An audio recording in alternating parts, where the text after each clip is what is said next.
हाँ जी, तो हम लोग चैप्टर नंबर 10 मर्जर अमालगमेशन का आज समरी रिवीजन पढ़ेंगे। Merger and amalgamation.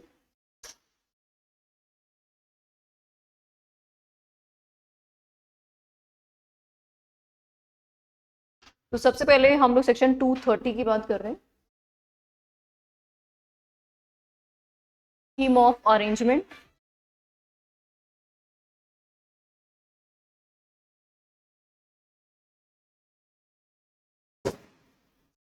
And compromise.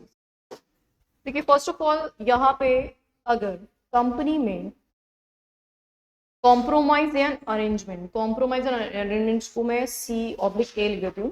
Compromise या अरेंजमेंट है किसके बीच में? बिटवीन कंपनी और उसके मेंबर्स और क्लास के बीच में, या फिर कंपनी और उसके क्रेडिटर्स और उनकी क्लास के बीच में। तो इनमें से कंपनी खुद या उसका क्रेडिटर या मेंबर, और अगर कंपनी का वाइंडिंग अप हो रहा है तो उसका लिक्विडेटर, ये लोग किसको एप्लीकेशन लगाएंगे? एनसीएलटी को। फाइल एप्लीकेशन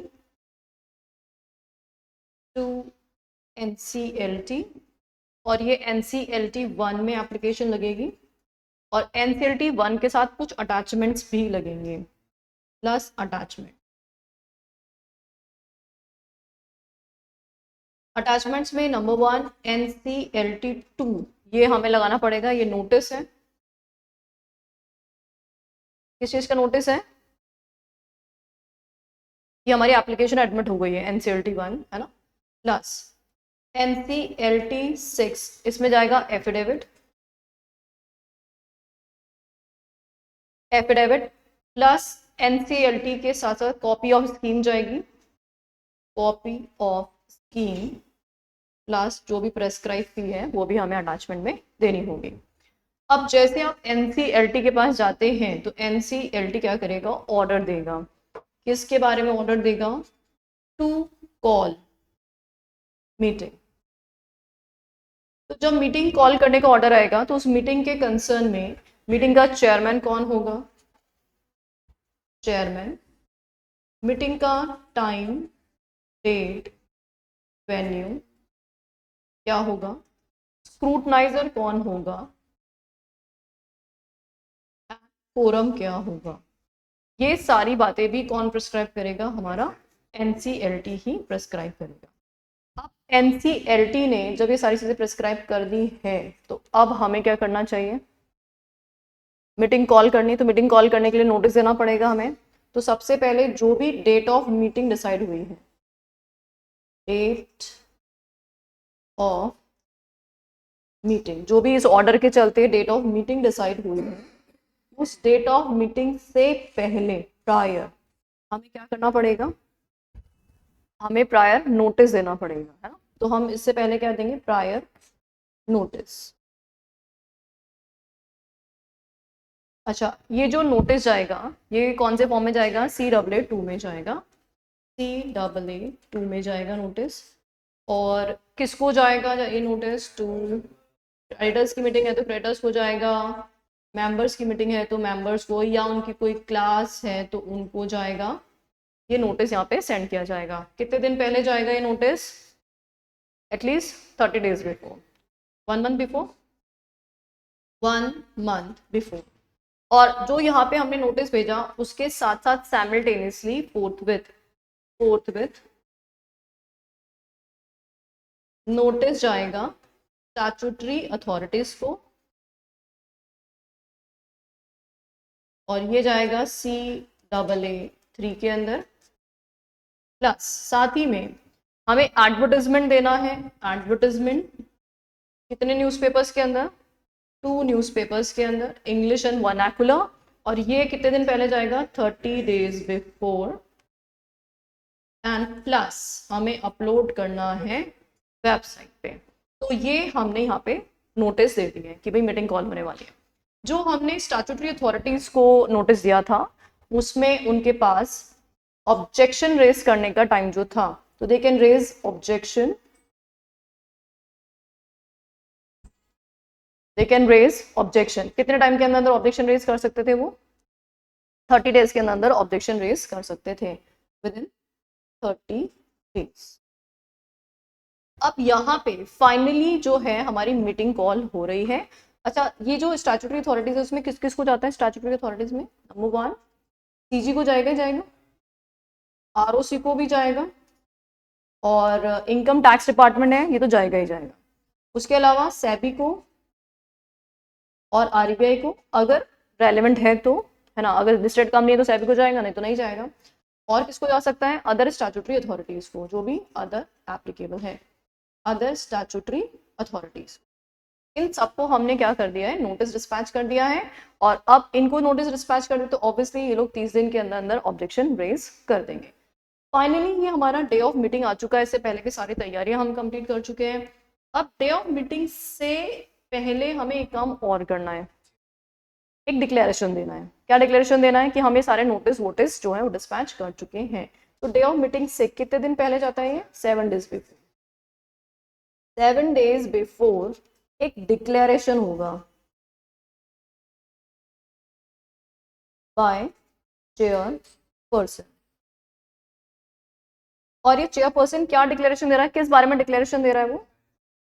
तो कि ऑल जो भी नोटिसेस एडवर्टाइजमेंट्स हैं वो दिए जा चुके हैं। ऑल नोटिसेस एडवर्टाइजमेंट्स जो हैं वो प्रॉपर्ली सेंट, ये डिक्लेरेशन दिया जाएगा। अच्छा, प्लस अब डे ऑफ मीटिंग में हमें क्या करना है? कंसेंट लेना है। कंसेंट, जो कंसेंट है वो कितने लोगों से ली जाएगी? यहाँ पे 2 केसेस हैं। एक तो हमारे पास अगर मेंबर्स हैं तो मेंबर्स से कंसेंट लिया जाएगा, मेंबर्स एंड क्रेडिटर्स, ये 2 लोग हैं हमारे पास, है ना। तो जिसकी भी मीटिंग हो रही है, whatever the meeting is there, हमें कंसेंट लेनी है। एक तो number in majority, majority in number, and 3/4 in value.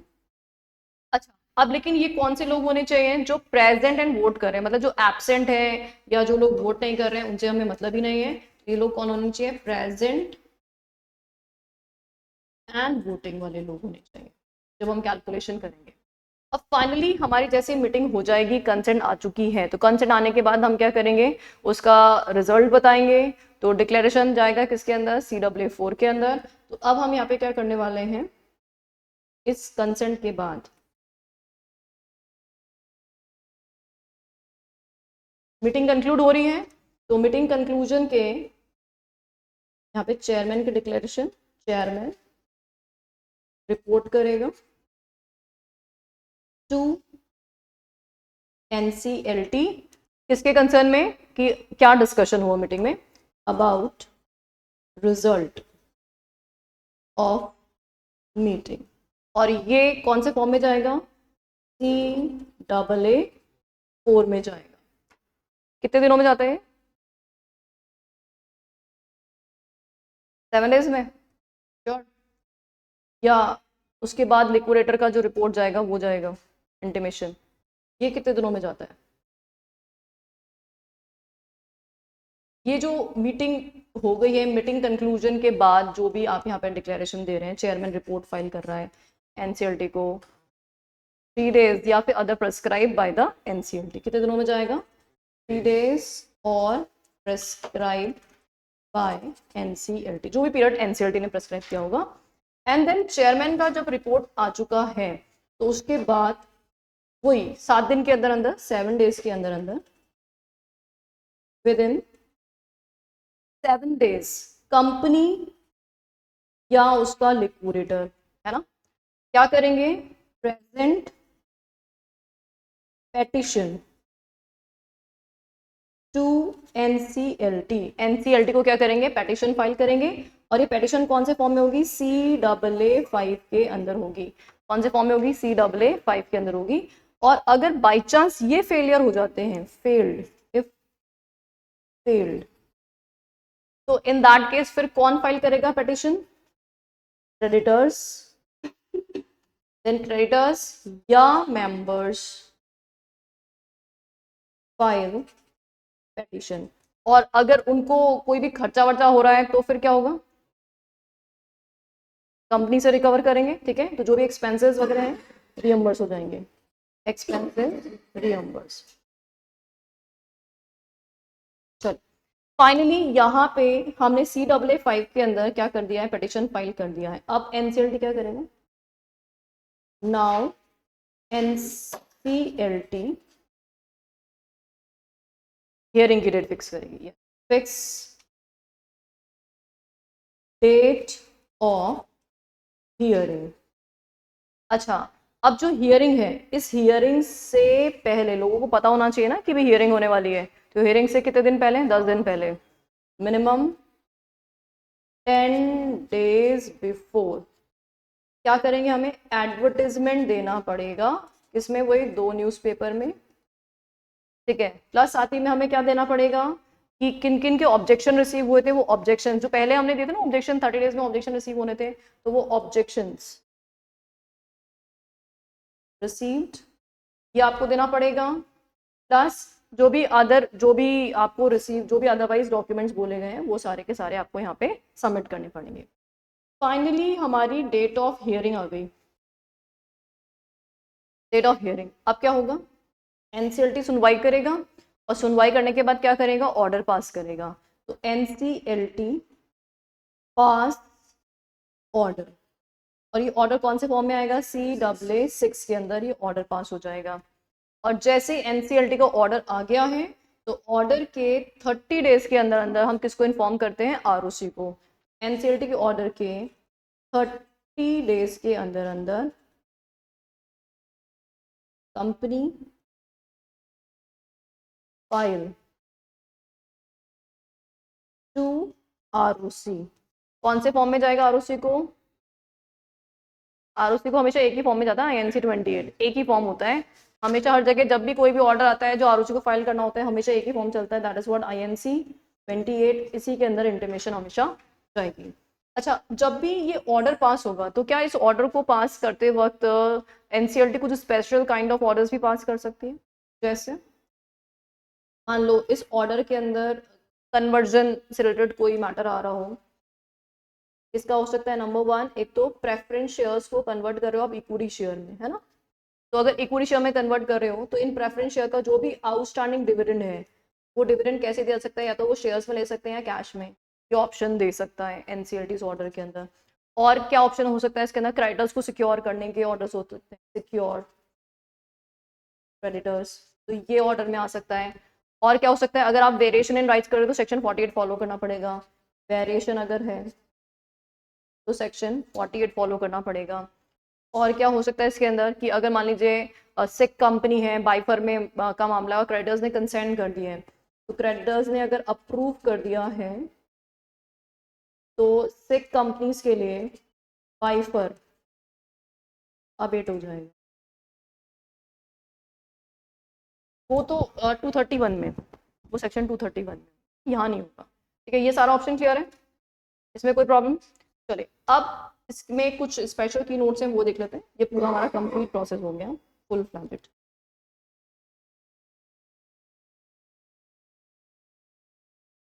वैसे तो हमने क्लास में पढ़ते वक्त भी पूरा प्रोसेस का बना लिया था, पर स्टिल अब ये कंप्लीट फुल फ्लैजेड प्रोसेस हो गया है, पूरा रिकॉल हो गया अच्छे से। अब इसमें कुछ एक दो की हाइलाइट्स हैं जो हमें ध्यान देना है, दैट इज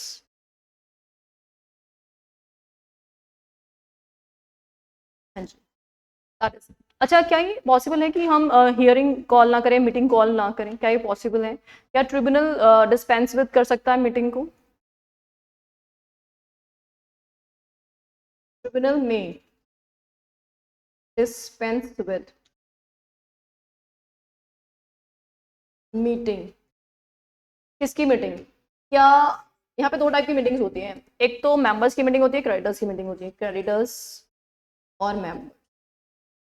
क्या क्रेडिटर्स की मीटिंग डिस्पेंस विद हो सकती है, तो आंसर है यस, हो सकती है। कब हो सकती है, कि अगर मिनिमम 90% लोगों ने कंसेंट कर दिया है, इफ मिनिमम 90% वैल्यू अग्रीड।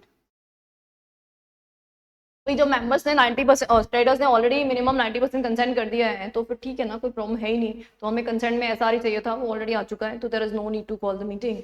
लेकिन मेंबर्स की मीटिंग कभी भी डिस्पेंस विद हो ही नहीं सकती, इवन आफ्टर 100% कंसेंट। 100% कंसेंट के बाद भी ये हो ही नहीं सकता, पॉसिबल। नेक्स्ट है, अब अगर कोई ऑब्जेक्शन अगर आ रहा है, ऑब्जेक्शन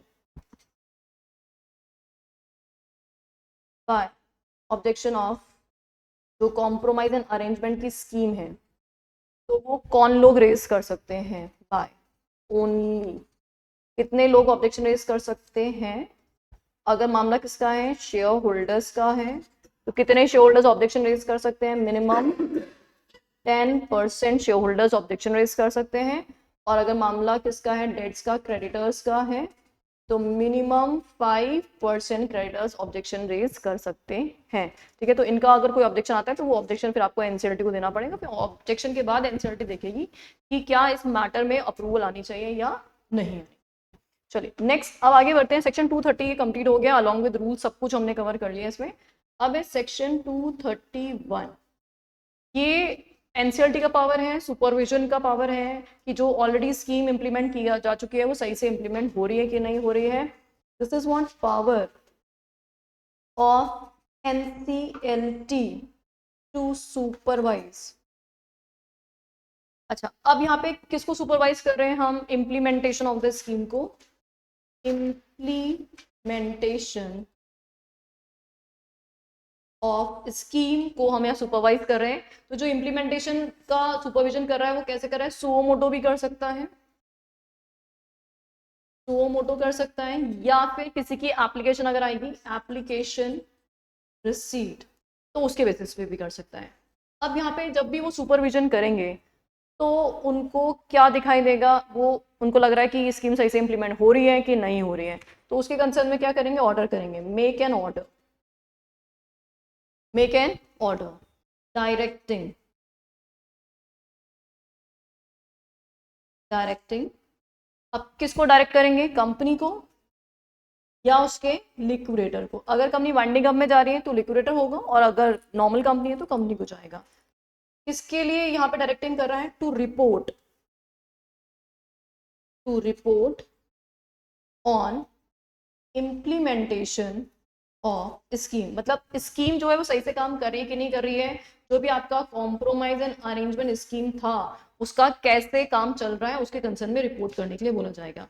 और अब अगर इस रिपोर्टिंग के बाद एनसीएलटी को लगता है कि ये scheme as it is continue नहीं हो सकती, तो इस रिपोर्टिंग के बाद एनसीएलटी में ऑर्डर, अब दो ऑर्डर में से कोई एक ऑर्डर आएगा, या तो मॉडिफिकेशन का ऑर्डर आएगा, मॉडिफिकेशन, या फिर कंपनी के वाइंडिंग अप का ऑर्डर आएगा, winding up of the company. तो अगर आपको लगता है मॉडिफिकेशन के बाद भी स्कीम इंप्लीमेंट नहीं हो सकती, तो एट द एंड आपको वाइंडिंग अप में ही जाना पड़ेगा, राइट। तो this is what section 231। Next आगे सेक्शन में पढ़ते हैं हम, सेक्शन 232। तो this is for merger and amalgamation. Section 232 that is what merger and amalgamation. देखिए, अब ये कब एप्लीकेबल होता है? जब आपका एप्लीकेशन ऑलरेडी सेक्शन 230 में गया था, एप्लीकेशन फाइल अंडर सेक्शन 230, और ये जो एप्लीकेशन है इसमें क्या दिखाई दिया? शोन एज, इसमें ये तीन बातें हैं। पहली बात, इसको पढ़ करके साफ दिखाई दे रहा है कि there is a scheme of merger and amalgamation of two और मोर कंपनीज। एक तो ये बात है। एंड अब दूसरे क्या फैक्टर है? दो में से कोई एक बात होगी। कौन सी दो बात? एक तो या तो दो कंपनीज मिलकर के एक नई कंपनी बनाएंगे, या फिर एक कंपनी का सब डिविजन होगा। तो जब दो कंपनीज मिलकर के कंपनी बनाएंगे तो क्या होगा? होल और पार्ट ऑफ एसेट्स, अंडरटेकिंग्स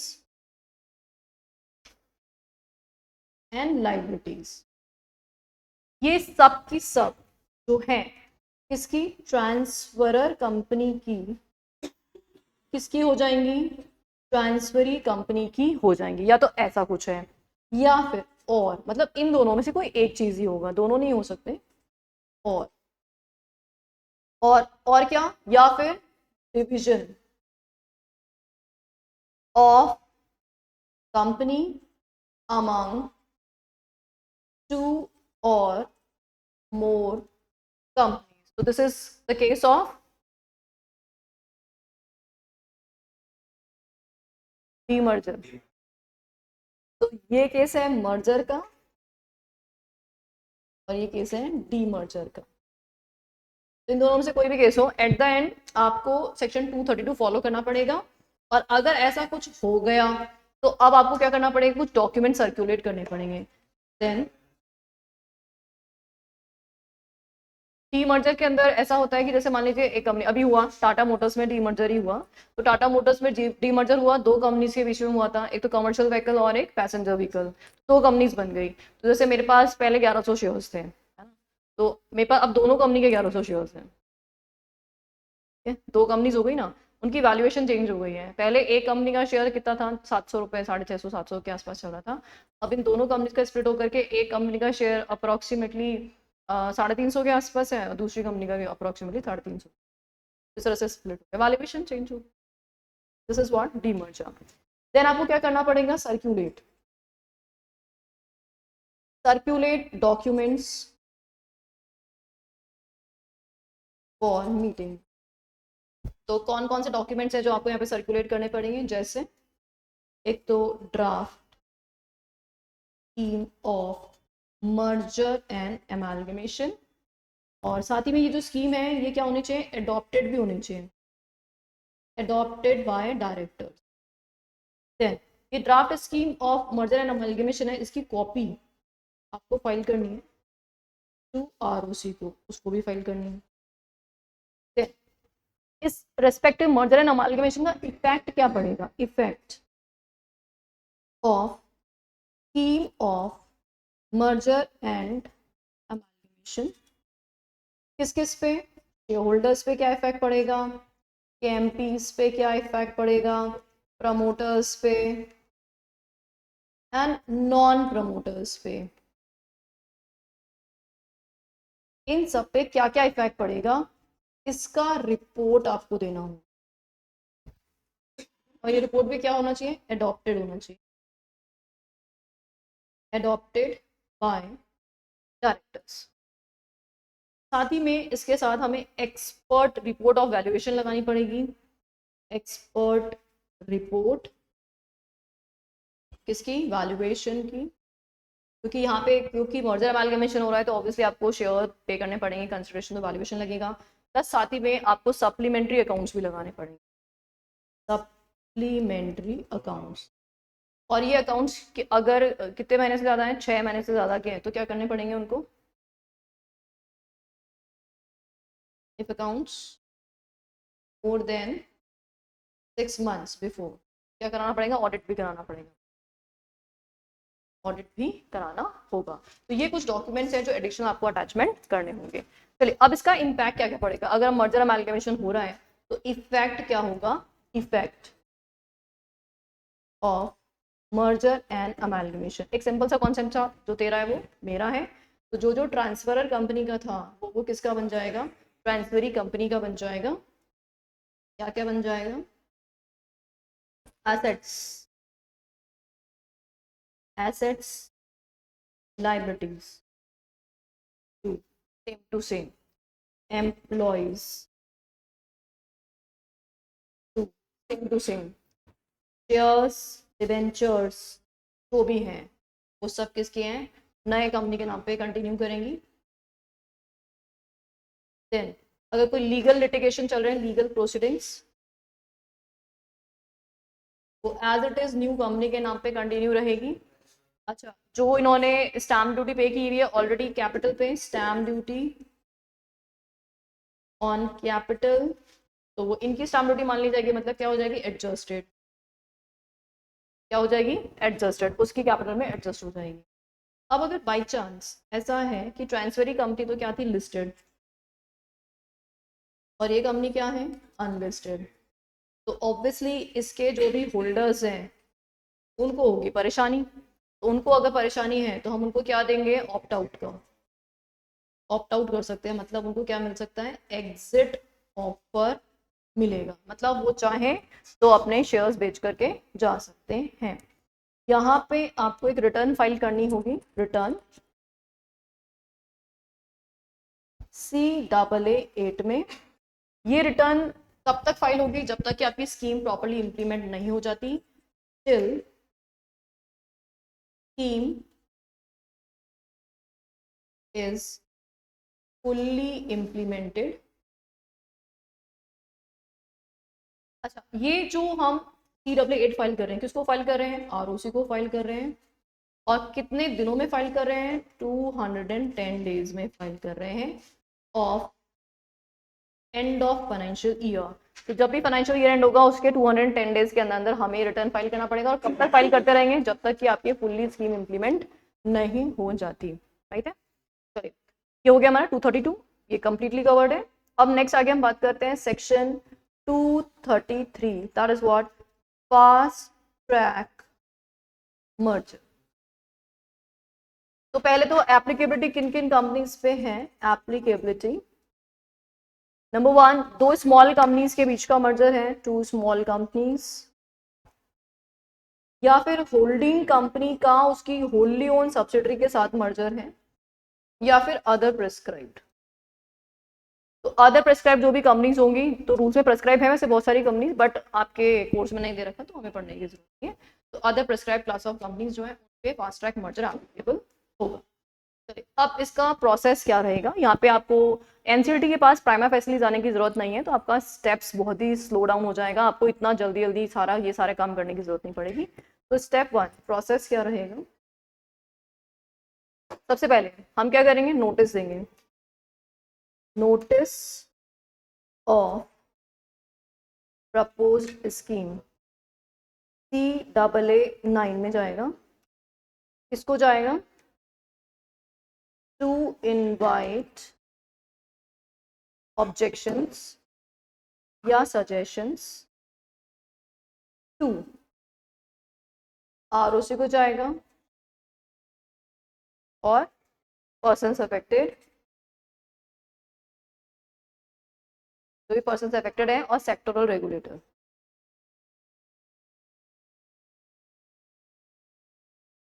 जो भी आपके स्पेसिफिकली सेक्टोरल रेगुलेटर है। अच्छा, कौन से वाले ROC को जाएगा? दोनों कंपनीज के, दो कंपनीज का मर्जर है ना, तो दोनों का अलग अलग ROC एप्लीकेबल हो सकता है, तो दोनों के ROC को जाएगा। ठीक है, फिर जब ये नोटिस किया तो उसके कितने दिनों में? Within 30 days. विदिन 30 डेज वो क्या कर सकते हैं? ऑब्जेक्शन दे सकते हैं। तो ऑब्जेक्शन रिसीव, अगर उनका कोई ऑब्जेक्शन होगा तो। एंड देन हाँ, उधर भी 30 था, यहाँ पे भी वही। अब यहाँ पे आपको क्या करना है? डिक्लेरेशन ऑफ सॉल्वेंसी फाइल करनी है। तो file declaration of solvency, file DOS लिख दूं, डिक्लेरेशन ऑफ सॉल्वेंसी CAA10 और एक किसको फाइल होगा? To ROC। अच्छा, अब ROC को ये फाइलिंग हो गया, उसके बाद आप क्या करेंगे? देन नोटिस जाएगा। अब मीटिंग कॉल कर लें, नोटिस ऑफ मीटिंग। कितने दिन का नोटिस आएगा? 21 डेज का। यहाँ 21 डेज का है, वहाँ पे 30 दिन का नोटिस था, यहाँ 21 डेज का नोटिस है।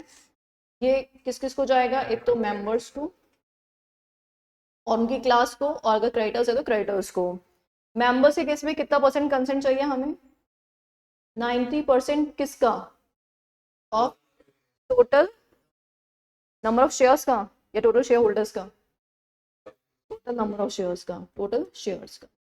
और क्रेडिटर्स में वैल्यू का, है ना? 910 बोलो, 90% बोलो, एक ही बात है। 90% इन वैल्यू, यहाँ पे अमाउंट का देखा जाएगा। फाइनली यहाँ पे ये कंसेंट आ जाएगी, कंसेंट। अब कंसेंट रिसीव हो चुकी है तो अब क्या करोगे? अब कंसेंट रिसीव हो गई है, नाउ व्हाट नेक्स्ट? क्या करो? बताओ, किसको बताओ? ROC को बताओ, ऑफिशियल लिक्विडेटर को बताओ, क्योंकि फिर वो लोग ऑब्जेक्शन रेज करेंगे ना अपना। तो यहाँ पे 7 डेज के अंदर अंदर, within how many days? 7 days, 7 days of conclusion, file copy of result to DG, ROC, official liquidator, है ना? और जो भी स्टैट्यूटरी अथॉरिटीज़ हैं उन सब। अच्छा, इसमें एक चीज़ बता देती हूँ मैं आपको, ये जो 7 दिन का प्रोविजन था ना वो अभी 15 दिन हो गया है, लेकिन ये अमेंडमेंट एप्लीकेबल होता है सेप्टेम्बर 2025 में, सितंबर 2025। तो ये आप पे एप्लीकेबल नहीं है, इसलिए आपको पुराना ही प्रोविजन याद रखना है 7 दिन वाला। ठीक है, हाँ नहीं बता दिया मैंने, पर अमेंडमेंट हो गया ये, अब ये हो गया है 15 डेज का, लेकिन ये कब से एप्लीकेबल है, सितंबर 25 से एप्लीकेबल है। ठीक है, नॉलेज के बता दिया, बट आपको 7 दिन लिखना है क्योंकि हमारे पास 6 महीने पहले के एप्लीकेबल होते हैं हम। अब यहाँ पे जो हमने इनको भेजा, सीजी को, आरओसी को, ऑफिशियल लिक्विडेटर को, अब ये लोग क्या करेंगे 30 डेज के अंदर अंदर, within how many days, 30 days के अंदर अंदर दो बातें होंगी, या तो इनको ऑब्जेक्शन होगा या ऑब्जेक्शन नहीं होगा। अब या तो इनको ऑब्जेक्शन है या फिर इनको ऑब्जेक्शन नहीं है। अगर ऑब्जेक्शन है और सेंट्रल गवर्नमेंट को लग रहा है कि ऑब्जेक्शन फालतू है, मतलब कोई रेलेवेंट नहीं है, सीजी इज ओपिनियन, ये ऑब्जेक्शन किसने दिया था, आरओसी ने और ऑफिशियल लिक्विडेटर ने। तो सीजी को दो ओपिनियन हो सकते हैं। तो पहला ओपिनियन कि ये जो ऑब्जेक्शन है ये पब्लिक इंटरेस्ट में, मतलब जो स्कीम है वो है, या स्कीम पब्लिक इंटरेस्ट में नहीं है। मतलब ऑब्जेक्शन फर्जी है या ऑब्जेक्शन ठीक है, मतलब दोनों में से कुछ भी लग सकता है। अगर स्कीम पब्लिक इंटरेस्ट में है, मतलब ये ऑब्जेक्शन उनको लगा रेलेवेंट नहीं है, तो वो लोग क्या कर सकते हैं, 30 डेज के अंदर अंदर इशू कंफर्मेशन। कितने दिनों में कंफर्मेशन इशू कर देंगे, 30 डेज के अंदर। ये कौन सा फॉर्म इशू कर देंगे, CAA12 इशू कर देंगे। और जैसे आपको कंफर्मेशन मिल गया तो आपको पता है क्या करना होता है, आरओसी को इन्फॉर्म करना पड़ता है। तो आरओसी को आप इन्फॉर्म कर दो INC 28 में, और कितने दिनों में जाता है ये, 30 डेज के अंदर जाता है। लेकिन अगर उनको लगता है कि ये स्कीम जो है पब्लिक इंटरेस्ट में नहीं है, तो फिर उस केस में वो क्या करेंगे, मना कर देंगे। कितने दिनों में, 60 डेज के अंदर अंदर। और एप्लीकेशन कहाँ पहुंच जाएगी, NCLT के पास। तो एप्लीकेशन टू NCLT, और ये कौन से फॉर्म में जाएगी, CAA13 में जाएगी। और सेंट्रल गवर्नमेंट ने किसको फॉरवर्ड कर दिया, मना कर दिया, NCLT को, है ना। तो मना कर दिया, तो अब आपको क्या करना पड़ेगा, NCLT के पास अप्रोच करना पड़ेगा। तो NCLT वही हियरिंग वेयरिंग करके जैसा भी होगा वो सारा काम किया जाएगा। तो मतलब वही अब NCLT का प्रोसेस चलेगा, NCLT प्रोसेस। फिर अगर ऑब्जेक्शन आया ही नहीं तो फिर केस में क्या करना है, फिर तो खत्म करो मामले को। तो कितने दिनों में, ऑब्जेक्शन अगर रिसीव नहीं हुआ है तो उस केस में किससे हुई ऑब्जेक्शन, आरओसी से और ऑफिशियल लिक्विडेटर। और सीजी हैज ओपिनियन, क्या ओपिनियन है सीजी को, कि जो भी स्कीम है वो पब्लिक इंटरेस्ट में है, scheme is in public interest. अगर पब्लिक इंटरेस्ट में है तो फिर सीजी क्या करेगा, अप्रूव कर देगा, अप्रूव स्कीम। और कितने दिनों में अप्रूव कर देगा, 15 डेज, 15 डेज में अप्रूव कर देगा। अप्रूवल का 15 दिन है। एंड देन वही 30 डेज के अंदर अंदर आप किसके पास जाएंगे, आरओसी के पास जाएंगे, और वही INC 28 फाइल कर देंगे। समझ में आ गया पूरा प्रोसेस। और अप्रूवल के लिए कौन सा फॉर्म होता है, 12। और अगर मान लो सीजी ने 60 डेज तक कोई इन्फॉर्म ही नहीं दिया, कुछ जवाब ही नहीं दिया, फिर डीम्ड अप्रूवल। ये सबके लिए एप्लीकेबल है ना। अगर किसी भी केस में अगर CG not responded, CG not responded with in 60 days, 60 days, application के 60 डेज तक कोई रिप्लाई नहीं आ रहा है, तो क्या मान लेंगे उसको हम, डीम्ड अप्रूव्ड मान लेंगे, डीम्ड अप्रूव्ड मान लेंगे। Is it clear. चलो, तो ये हमारा पूरा एंटायर प्रोसेस हो गया किसके कंसर्न में, ये 230।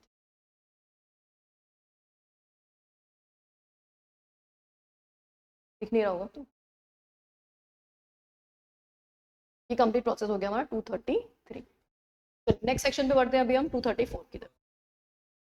क्या नहीं है, चल 234। This is cross border merger. बहुत ही सिंपल था, छोटा सा सेक्शन था ये हमारा। दो बातें हैं, या तो इंडियन कंपनी फॉरेन कंपनी में मर्ज होगी, या फॉरेन कंपनी इंडियन कंपनी में मर्ज होगा, whatever the cases they are. आपको क्या लेना है, आरबीआई का अप्रूवल लेना है। प्लस आपको क्या करना है, कंपनीज एक्ट के सेक्शन 230 से 232 फॉलो करने हैं। कंप्लाई सेक्शन 230 से 232, ये तो होते हैं मर्जर अमालगमेशन के सेक्शन, तो ये सारे सेक्शंस हमें फॉलो करने हैं। अच्छा, देन उसके बाद हमें क्या करना है, एक तो ट्रांसफरी कंपनी जो है,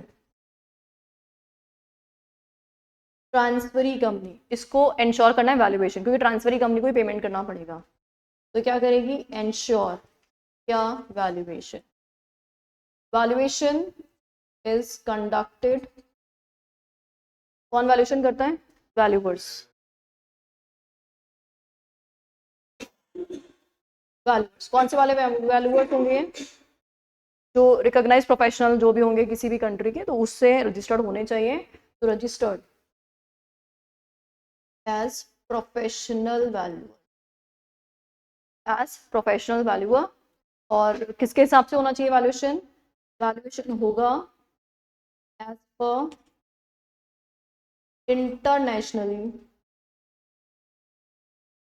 internationally accepted principles of accounting. इन सारी चीज़ों को इंश्योर कौन सी कंपनी कर रही है, ट्रांसफरी कंपनी कर रही है। एंड देन उसके बाद क्या करेंगे हम, एक कंडीशन और है, लैंड बॉर्डर अगर शेयर करते हैं, है ना। तो अगर फॉरेन कंपनी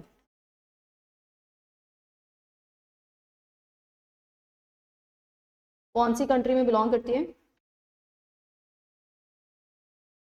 हाँ, कंट्री विद लैंड बॉर्डर। अगर लैंड बॉर्डर से जुड़ी हुई कंट्रीज हैं, उसकी कोई फॉरेन कंपनी है, जैसे बांग्लादेश, चाइना, नेपाल, भूटान, है ना, ये सब क्या है हमारे लैंड, पाकिस्तान, अफगानिस्तान, तो ये सब क्या है, अफगानिस्तान बॉर्डर शेयर नहीं हो रही, हाँ। तो ये सारी जो भी है जिनका लैंड बॉर्डर शेयर होता है, उनको एक डिक्लेरेशन देना पड़ेगा, डिक्लेरेशन। सीरियसली, CW16 में डिक्लेरेशन देना पड़ेगा। सॉरी, नेक्स्ट है सेक्शन 235, 234 क्लियर। 234 में ज्यादा कुछ नहीं है, इसमें इतनी सी बातें थी बस। Next section is 235।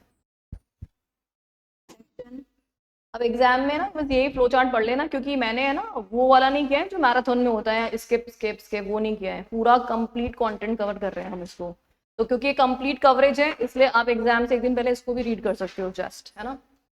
Section 235, that is what, power to acquire shares, किसके, from dissenting shareholders. Dissenting shareholder से शेयर्स एक्वायर करने का पावर है। तो बेसिकली हुआ क्या था यहाँ पे ऑलरेडी, क्या हो गया, हाँ जाओ ना। तो transferee,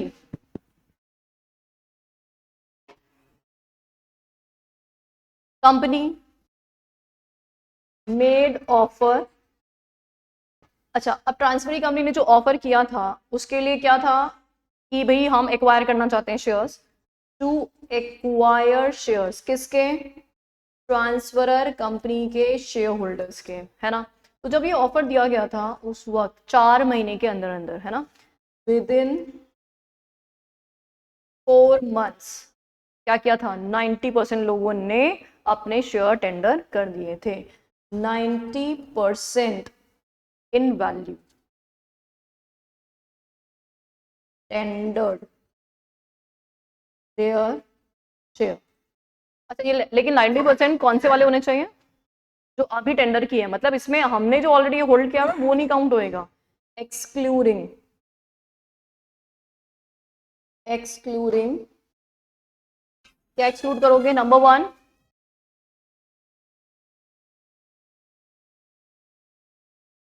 nominee of transferee company, एक तो नंबर 1 ये, और सब्सिडरी। तो इन लोगों ने जो भी शेयर्स होल्ड किए हुए हैं उनको एक्सक्लूड कर देंगे। उसके अलावा जो 90% लोग हैं उन्होंने अपने शेयर्स क्या कर दिए थे, टेंडर कर दिए थे। तो अब अंडरस्टूड सी बात है, सारे लोग जा चुके हैं, छोटे मोटे लोग बचे हुए हैं, तो उनके शेयर्स को भी हम यहाँ पे एग्जिट कराने का पावर रखते हैं सेक्शन 235 के अंदर। तो अगर ऐसा कुछ हो गया है तो अब क्या है, ट्रांसफरी कंपनी के पास राइट है। ट्रांसफरी कंपनी क्या राइट रखती है, within 2 months, within 2 months give notice, give notice, किसको notice, to dissenting share holders को।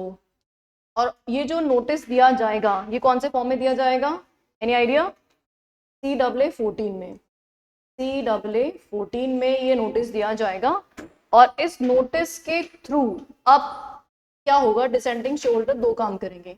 या तो डिसेंटिंग शेयर होल्डर्स बोलते हैं कि यार ठीक है अब कंपनी बोल रही है तो एग्जिट कर ही लेते हैं, या फिर बोलते हैं कि ऐसे कैसे एग्जिट कर लेंगे। There can be 2 situations. अगर ये अड़ गए अपनी बात पे तो फिर उस केस में क्या होगा, ये एनसीएलटी जाएंगे। तो यहाँ पे नोटिस रिसीव होने के कितना टाइम में, 1 month के अंदर, विद इन 1 month क्या करेंगे, या तो ये क्या करेंगे, एप्लीकेशन लगाएंगे, एप्लीकेशन टू एनसीएलटी लगाएंगे, या एप्लीकेशन टू एनसीएलटी नहीं लगाएंगे। राइट है। अब जब मामला एनसीएलटी के पास जाएगा, अगर इन्होंने एनसीएलटी में एप्लीकेशन लगाई नहीं है तब तो अंडरस्टूड सी बात है, they are agreeing for this acquisition, तो अपने शेयर टेंडर करेंगे। लेकिन अगर एनसीएलटी के पास आपने एप्लीकेशन लगा दी है तो अगेन फिर से दो बातें होंगी। क्या होगा, या तो एनसीएलटी आपके फेवर में ऑर्डर करेगा या आपके अगेंस्ट में ऑर्डर करेगा। तो यहाँ पे एनसीएलटी ने क्या किया, पास ऑर्डर इन फेवर, या फिर पास ऑर्डर अगेंस्ट। अब अगर अगेंस्ट में ऑर्डर आ गया है या आपने एनसीएलटी में एप्लीकेशन लगाया ही नहीं था, इन दोनों ही सिचुएशंस में फाइनली क्या होगा, एक्वायर का राइट हो गया, right to acquire by transferee company आ गया, राइट। अच्छा, वेयर एज अगर एनसीएलटी ने उस डिसेंटिंग शेयरहोल्डर के फेवर में डिसीजन दे दिया है तो फिर उस केस में एक्वायर कर ही नहीं सकते। तो transferee company can not acquire shares. ठीक है। अब जैसे ही राइट टू एक्वायर आ चुका है, अब क्या होगा, जैसे यहाँ पे राइट टू एक्वायर आ चुका है तो फर्दर क्या करना पड़ेगा हमें, पैसे जमा कराओ, है ना, और ट्रांसफर डीड जमा कराओ, है ना, किसको, ट्रांसफर कंपनी को, ये सारे काम करने पड़ेंगे। तो जैसे ये सारा कुछ हुआ तो अब यहाँ पे जो ट्रांसफरी कंपनी है बाउंड है, तो इसलिए सबमिट ट्रांसफरर कंपनी। अब ट्रांसफरर कंपनी को क्या क्या देगा ये देखो, एक तो कॉपी ऑफ नोटिस, प्लस क्या करेंगे वो, डिपॉजिट मनी, जो भी कंसिडरेशन है ये ट्रांसफरी कंपनी है, सेपरेट अकाउंट में जमा होगा ये। और इंस्ट्रूमेंट ऑफ ट्रांसफर कौन से फॉर्म में होता है, SH4 में। तो ये इंस्ट्रूमेंट ऑफ ट्रांसफर जो है वो जमा कराया जाएगा। ये कौन एग्जीक्यूट करेगा, किन किन के बीच में एग्जीक्यूट होगा ये इंस्ट्रूमेंट ऑफ ट्रांसफर, SH4। एक तो ट्रांसफर कंपनी के शेयर होल्डर्स के बिहाफ पे जो भी उनका रिप्रेजेंटेटिव पर्सन होगा, एक तो ट्रांसफरी कंपनी खुद ओन, प्लस दूसरा कौन होगा, share holders of transferor company का रिप्रेजेंटेटिव, रिप्रेजेंटेटिव। ये दो लोग जो हैं ये मिलकर के क्या करेंगे, कॉन्ट्रैक्ट एंटर करेंगे। और एट द एंड फाइनली ये सब कुछ होने के बाद हमने किसको दे दिया था, ट्रांसफर कंपनी को। ट्रांसफर कंपनी किसको इन्फॉर्म कर देगी, जो भी डिसेंटिंग शेयर होल्डर्स है उनको इन्फॉर्म कर देगी, शेयर होल्डर्स को इन्फॉर्म, शेयर होल्डर्स को कि भाई हमें तुम्हारा ये पैसा वैसा मिल चुका है, तो 60 डेज के अंदर अंदर डिसबर्स मनी, ये जो मनी है वो एंटाइटल शेयर होल्डर्स को कितने दिनों में दे दिया जाएगा, 60 डेज के अंदर अंदर डिसबर्स कर दिया जाएगा। और ये इन्फॉर्मेशन कितने टाइम में जा रही है, 1 मंथ के अंदर अंदर उनको इंटीमेशन दे दी जाएगी। तो इंटीमेशन होगी 1 मंथ में और 60 डेज में पैसा डिसबर्स कर दिया जाएगा। और अकाउंट में कितने टाइम तक पैसा रहता है, 1 साल, 1 ईयर, 1 साल तक ये पैसा रखा जाएगा।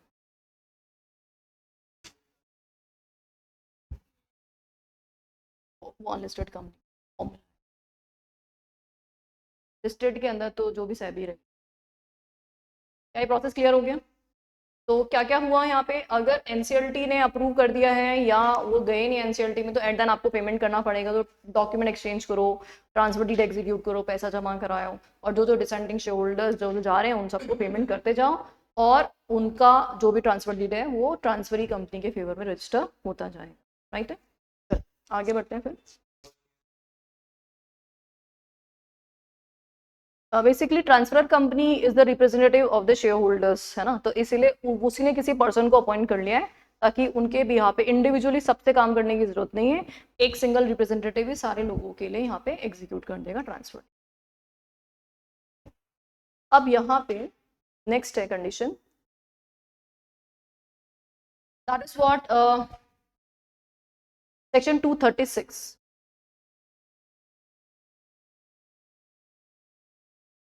purchase of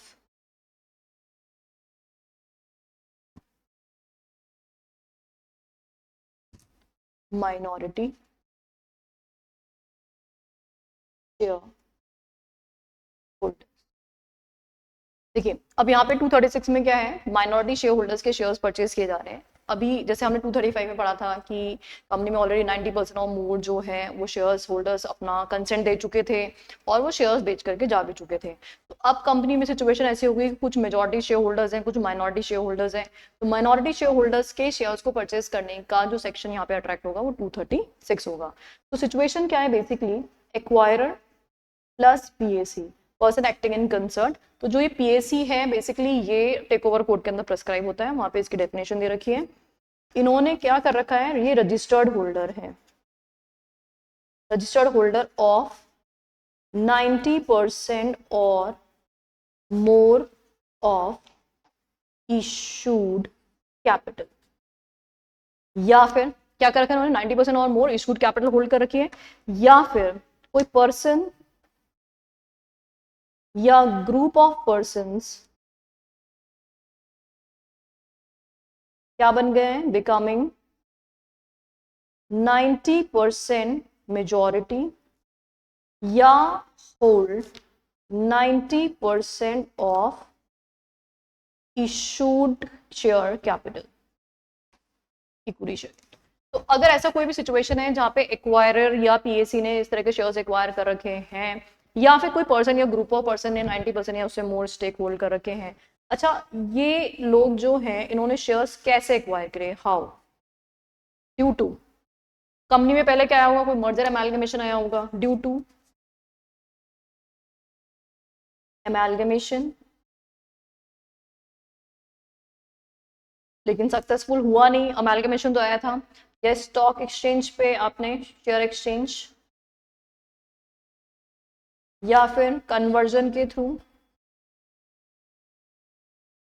या फिर कोई एनी अदर रीजन, रीजन कुछ भी हो doesn't matter, any other reason, मतलब किसी भी रीजन की वजह से ये 90-10 का रेशो हो गया है, मतलब एटलीस्ट 90% हो गया है।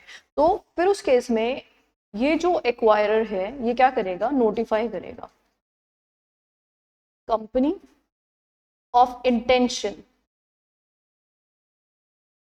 To buy remaining shares. कौन से वाले रिमेनिंग शेयर्स, जो 10% रिमेनिंग बच गए थे वो शेयर्स को जो ट्रांसफरर कंपनी के शेयर होल्डर्स हैं उनको यहाँ पे ऑफर दिया जाएगा। किस प्राइस पे, at a price determined by registered value. अच्छा, अब यहाँ पे जैसे कभी कभी मेजॉरिटी जो है वो ऑफर दे रही है, कभी कभी यहाँ पे माइनॉरिटी को लगता है कि यार हमसे गलती हो गई, हम क्यों नहीं गए उस वक्त, तो माइनॉरिटी भी यहाँ पे बोल सकते हैं कि हमसे हमारे शेयर खरीद लो। तो इवन माइनॉरिटी, तो यहाँ पे ये ऑफर तो किसने दिया था, मेजॉरिटी ने। दोनों ऑप्शन यहाँ पे, मेजॉरिटी माइनॉरिटी को एक्वायर करने का ऑफर दे सकता है, और इवन माइनॉरिटी मेजॉरिटी को बोल सकता है कि हमारे शेयर्स एक्वायर कर लो। तो यहाँ पे दोनों तरीके के ऑप्शंस रहेंगे, दोनों तरीके से यहाँ पे शेयर्स का एक्विजिशन किया जा सकता है। ठीक है, अब नेक्स्ट है डिटर्मिनेशन ऑफ प्राइस, कैसे डिसाइड होगी यहाँ पे। Determination of price of purchase consideration of minority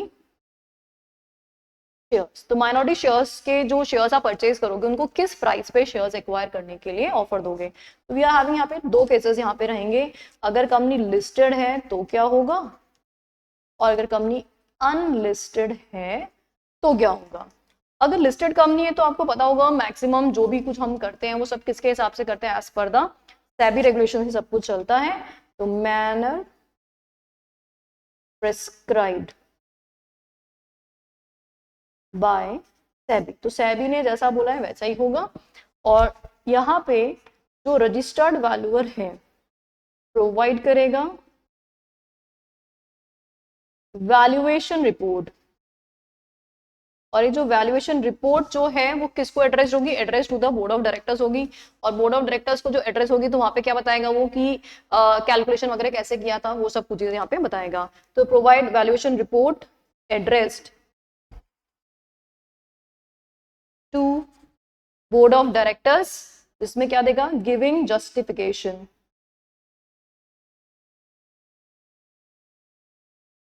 giving justification of price, की प्राइस निकाला कैसे था। वेयर अगर अनलिस्टेड कंपनी है तो यहाँ पे दो तरीके की प्राइसेस कैलकुलेट हो रही है। Number one, highest price paid by acquirer और उसके पीएसी ने, एक्वायरर और उसके पीएसी ने कब, ड्यूरिंग प्रीसीडिंग 12 मंथ्स, तो पिछले 12 महीने में एक्वायरर और उसके पीएसी ने जो भी शेयर्स एक्वायर किए थे उसके लिए जो भी पेमेंट किया था उसमें से जो भी हाईएस्ट प्राइस पेड था वो प्राइस, और दूसरा फेयर प्राइस। और फेयर प्राइस कौन निकालेगा, ऑब्वियसली रजिस्टर्ड वैल्यूअर निकालेगा। ठीक है ना, रजिस्टर्ड वैल्यू। चलिए अब नेक्स्ट है हमारा सेक्शन 237। सेक्शन 237, यहाँ पे किसका पावर है, सीजी का पावर है, पावर ऑफ सीजी। अब सीजी क्या बोल रहा है, पब्लिक इंटरेस्ट में उसको लगता है, क्या लगता है पब्लिक इंटरेस्ट में सीजी को कि भाई मर्जर होना चाहिए। तो अगर सीजी को ऐसा लगता है कि पब्लिक इंटरेस्ट में मर्जर होना चाहिए तो सीजी क्या कर सकता है, यहाँ पे मर्जर अनाउंस कर सकता है। तो मर्जर अनाउंसमेंट के लिए सीजी क्या करेगा, सबसे पहले एक ड्राफ्ट स्कीम बना के देगा। तो देखो सबसे पहले मर्जर एंड एमालगमेशन होगा पब्लिक इंटरेस्ट में if CG satisfied.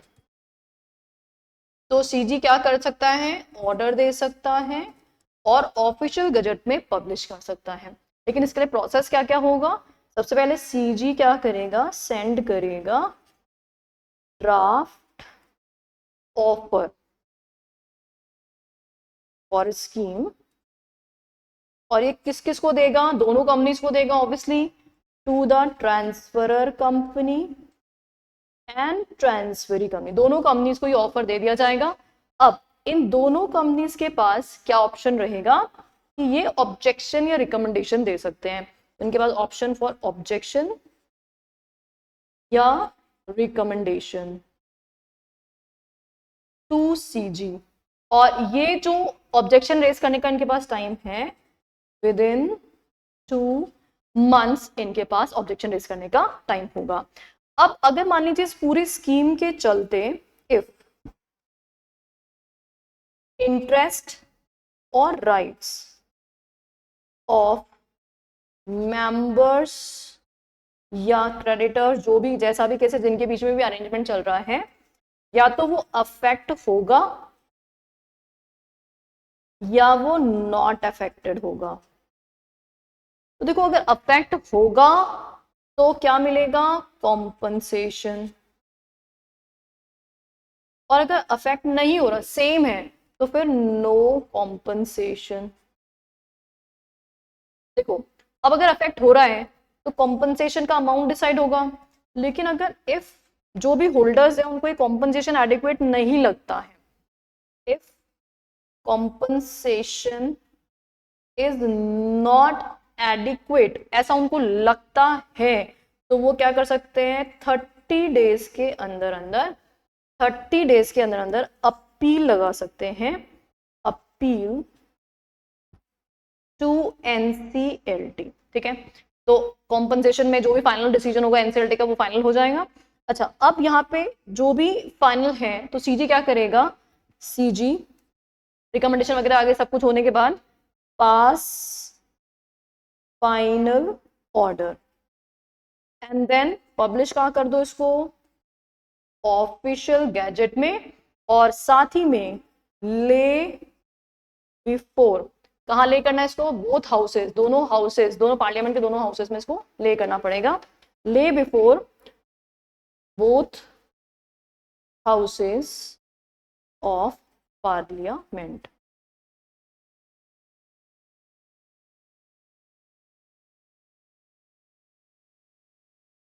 And then finally ये इफेक्टिव हो जाएगा। तो ये इतना सा सेक्शन है हमारा 237 सेंट्रल गवर्नमेंट। अब है नेक्स्ट सेक्शन 238। ये जो सेक्शन 238 है, 235 के कॉन्सोनेंट्स में ही एक सेक्शन है, दैट इज व्हाट, यहाँ पे register of offer of scheme involving transfer of share. आपको याद है सेक्शन 235 के अंदर जो एक एक्वायरर था उसने ऑफर दिया था कि ट्रांसफर कंपनी को कि तुम्हारे शेयर होल्डर्स के शेयर हम एक्वायर करना चाहते हैं, जिसमें 4 मंथ्स के अंदर अंदर 90% लोगों ने अपने शेयर टेंडर कर दिए थे। आई होप याद आ गया ये पॉइंट।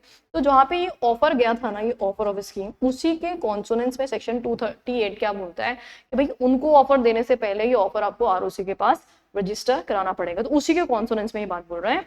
तो क्या बोल रहा है, if there is transfer of share, कहाँ से transfer of share, of transferor company to transferee company under section 235। तो क्या करना पड़ेगा, आपको सर्क्यूलर देना पड़ेगा। एवरी सर्क्यूलर जिसमें क्या दिया जा रहा है, ऑफर या रिकमेंडेशंस, जो भी कुछ दिया जा रहा है, टू मेंबर्स या to members of transferor company. तो ये ऑफर जो है वो क्या होना चाहिए, जो भी ऑफर या रिकमेंडेशन जा रहा है वो सर्कुलर के फॉर्मेट में जा रहा है। ये कौन दे रहा है, by director, by director to accept offer, है ना। तो ये जो सर्कुलर आप इशू करोगे, इस सर्कुलर को इशू करने से पहले present before issuing, present before R, तो हमें इसको किसको प्रेजेंट करना है, आरओसी को प्रेजेंट करना है। अब देखो, जब आप आरओसी को प्रेजेंट करोगे तो 2 बातें होंगी, या तो आरओसी इस ऑफर को एक्सेप्ट कर लेगा या आरओसी इसको रिजेक्ट कर लेगा। तो अगर आरओसी एक्सेप्ट करता है या रिजेक्ट करता है, जो भी कुछ करेगा वो कितने दिनों में कर लेगा, विद इन 30 डेज।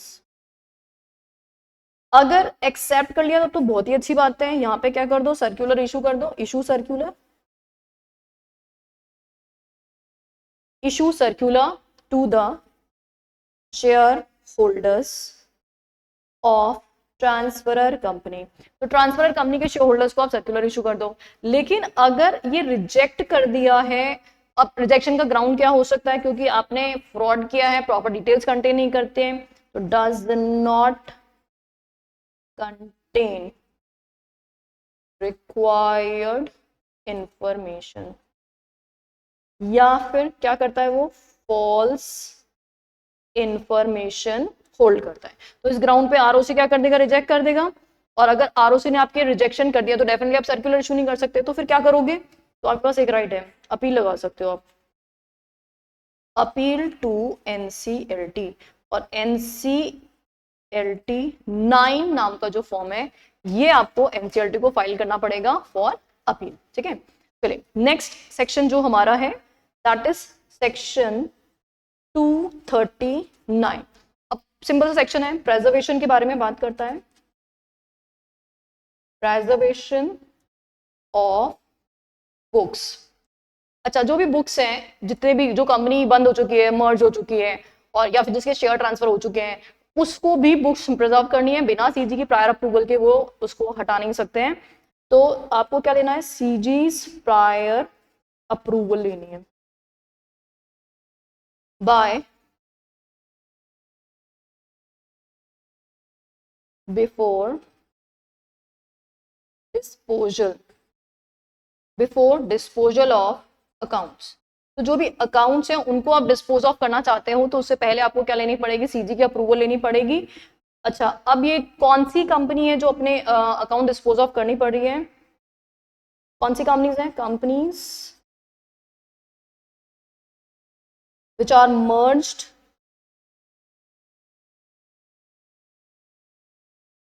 है ना, जो मर्ज हो चुकी, मतलब बेसिकली कौन सी कंपनी है, ट्रांसफरर कंपनी है ना, जो खत्म हो चुकी है, या फिर whose share acquired under section 235। तो ऐसी कंपनी जिसके शेयर्स 235 में एक्वायर किए गए थे वो कंपनी है। अच्छा, अब जैसे आप सीजी के पास अप्रूवल के लिए जाओगे तो सीजी ऐसे तो अप्रूवल नहीं देगा, तो सीजी क्या करेगा, अपॉइंट कर देगा, appoint a representative to examine. अब वो क्या एग्जामिन कराना चाह रहे हैं कि भाई आप डिस्पोज ऑफ करने की बात कर रहे हैं तो हम डिस्पोजल तभी देंगे जब कोई फ्रॉड व्रॉड नहीं होगा। तो वो क्या एग्जामिन कर रहे हैं कि नो डिफॉल्ट और फ्रॉड किस किस में, कंपनी के प्रमोशन में, इनकॉर्पोरेशन प्रमोशन कोई डिफॉल्ट नहीं था, कंपनी के मैनेजमेंट से रिलेटेड कोई डिफॉल्ट नहीं था, मर्जर एमालगमेशन की स्कीम्स में कोई डिफॉल्ट नहीं था, और एक्विजिशन ऑफ शेयर्स में भी कोई डिफॉल्ट नहीं था। तो इस तरह का अगर वो लोग यहाँ पे वेरिफिकेशन करा लेते हैं by the representative, then CG आपको अप्रूवल दे देगा कि ठीक है भाई, फिर अब तुम जाकर के क्या कर लो, इसको डिस्पोज ऑफ कर लो। अब एक लास्ट सेक्शन जो हमारा इसका है मर्जर एमालगमेशन का, section 240, that is liability for offence. देखिए यहाँ पे अगर मान लीजिए कोई भी डायरेक्टर मर्जर एमालगमेशन में कोई भी डिफॉल्ट के लिए एंगेज्ड है, तो मर्जर एमालगमेशन के बाद भी उसकी लायबिलिटी कंटिन्यू रहेगी। तो any default before merger and amalgamation, liability shall remain continue even after merger and amalgamation। तो मर्जर एंड अमालगमेशन के बाद भी ये liability as it is intact चलेगी, मतलब ऐसा नहीं कि भाई कंपनी खत्म तो लाइबिलिटी खत्म। तो ये सेक्शन 230 से लेकर के 240 तक के सारे सेक्शंस हमने मर्जर एमालगमेशन के कंसर्न में पढ़े हैं। देखिए आपको आईसीएसआई ने जो आगे के सेक्शंस थे, operation mismanagement, class action suit, वो सब हटा दिए, तो इसलिए हमारा चैप्टर यहीं पे खत्म होता है। तो हमने अगेन पूरे कंप्लीट चैप्टर को, हमने कुछ भी पॉइंट स्किप नहीं किया है, हमने कंप्लीट कवरेज समरी फॉर्मेट में, एक बहुत ही अच्छे चार्ट्स भी हमने यहाँ पे कवर कर लिए हैं, ताकि आप हार्डली जब एग्जाम में स्टार्ट पढ़ोगे आधे घंटे में आपका पूरा का पूरा चैप्टर कवर हो जाएगा। Thank you so much.